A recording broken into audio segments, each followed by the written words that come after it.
जब गुस्से में मोहम्मद रफ़ी अधूरा ही गाना गाकर स्टूडियो से चले गए थे।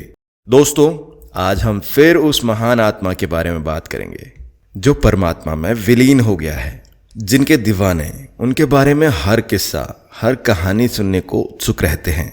दोस्तों, 1980 में एक फिल्म बन रही थी जिसके सभी गाने किशोर जी गा चुके थे। सिर्फ एक गाने के लिए निर्देशक चाहते थे कि ये गाना रफ़ी जी गाएं, और इस गाने के साथ सिर्फ रफ़ी साहब ही इंसाफ कर सकते थे, ऐसा कहना था फिल्म निर्देशक का।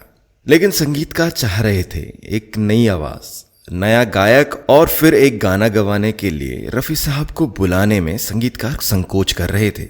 किसी भी तरह निर्देशक मान गए और नए गायक के साथ संगीतकार ने गाना रिकॉर्ड कर लिया था। सभी को गाना भी पसंद आ गया था, लेकिन फिर भी निर्देशक बोले कि ये गाना रफ़ी जी की आवाज में ही रिकॉर्ड करें। जिसके बाद रफ़ी जी को बुलाया गया और रिकॉर्डिंग शुरू की गई। लेकिन ये क्या, आधी रिकॉर्डिंग के बाद ही रफ़ी साहब स्टूडियो छोड़कर चले गए। दोस्तों, क्या थी वो वजह? पूरा किस्सा जानते हैं। आखिर रफ़ी जी आधा अधूरा गाना छोड़कर क्यों चले गए थे? दोस्तों, ये किस्सा साल 1980 में बन रही फिल्म कुदरत का है, जिसकी मुख्य भूमिका में राजेश खन्ना, हेमा मालिनी और राजकुमार थे। निर्देशक चेतन आनंद जी और संगीत दिया था राहुल देव बर्मन जी ने, और फिल्म के गीत लिखे थे मजरूम सुल्तानपुरी जी ने। इस फिल्म में कुल 7 गाने थे, जिसमें 6 गानों में किशोर दा, लता जी, आशा जी, सुरेश वाडेकर, परवीन सुल्ताना आदि गायक अपनी आवाज दे चुके थे। दुख सुख की हर एक माला कुदरत ही पिरोती है के लिए RD बर्मन जी एक नई आवाज चाह रहे थे, लेकिन फिल्म निर्देशक चेतन आनंद जी चाहते थे कि ये गाना रफ़ी जी से गवाया जाए। उनका मानना था कि इस गाने के साथ सिर्फ रफ़ी साहब ही इंसाफ कर सकते हैं, जबकि संगीतकार वर्मन जी इस गाने को नए गायक से गवाना चाहते थे। वर्मन जी 2 कारणों से यह गाना रफ़ी साहब को नहीं देना चाहते थे।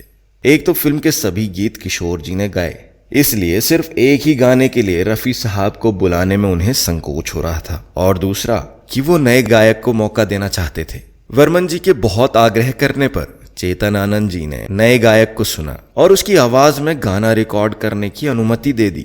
गाना रिकॉर्ड हो गया और सभी को पसंद भी आया, लेकिन चेतन आनंद जी फिर भी यही बोल रहे थे कि ये गाना रफ़ी साहब की आवाज में ही रिकॉर्ड करें। अब वर्मन साहब के पास कोई रास्ता नहीं बचा था। उन्होंने रफ़ी साहब से अनुरोध किया और रफ़ी साहब ने बड़ी आसानी से हाँ कर दी। रिकॉर्डिंग के लिए रफ़ी साहब स्टूडियो पहुंचे। गाने का तीसरा अंतरा रिकॉर्ड होने के बाद टी ब्रेक में पता नहीं कैसे रफ़ी साहब के माइक्रोफोन में नए गायक का रिकॉर्ड किया हुआ गाना बजने लगा। सुख की हर एक माला। रफ़ी जी ने टेक्नीशियन को बुलाया और पूछा, क्या ये गाना पहले भी किसी ने गाया है? टेक्नीशियन ने रफ़ी जी से कहा, हाँ। वो कौन है जो दाढ़ी वाला बैठा है? गाना उसने गाया है। अच्छा गाया है। कुदरत की पिरोती है। रफ़ी जी ने बोला, क्या कमाल गाया है। की लकीरों में। फिर रफ़ी जी ने वर्मन साहब को सिंगर केबिन में बुलाया। पंचम दा, सच बताना, ये गाना पहले किसी और से रिकॉर्ड करवाया है? रफ़ी साहब का गुस्सा देख पंचम दा ने ईमानदारी से पूरा किस्सा रफ़ी साहब को बयां किया। तभी रफ़ी साहब नाराज होकर बोले, पंचम दा, क्यों किसी नए कलाकार की जिंदगी मेरे हाथों बर्बाद करते हो? उसके बाद पंचम दा ने रफ़ी साहब से कहा कि आप ये गाना पूरा करें, लेकिन रफ़ी साहब नहीं माने और रिकॉर्डिंग बीच में ही छोड़कर चले गए। इस तरह नए और प्रतिभाशाली गायक की गायकी बर्बाद होने से बच गई। बाद में मजबूरी में गाने का चौथा अंतरा उस नए गायक की आवाज में ही जारी किया गया। 3 अंतरे रफ़ी जी की आवाज में उपलब्ध थे ही। बाद में वो गायक मराठी फिल्म इंडस्ट्री का बहुत बड़ा नाम बना। गायक का नाम था चंद्रशेखर गाडगिल। रफ़ी साहब के साथ एक अंतरा और गायक चंद्रशेखर मराठी फिल्म इंडस्ट्री का बड़ा नाम बने।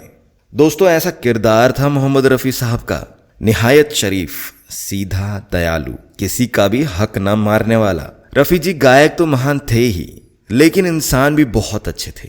तो दोस्तों, कैसी लगी आपको हमारी आज की कहानी? अगर आप भी रफ़ी साहब के फ़ैन हैं तो please like, share, subscribe to my channel.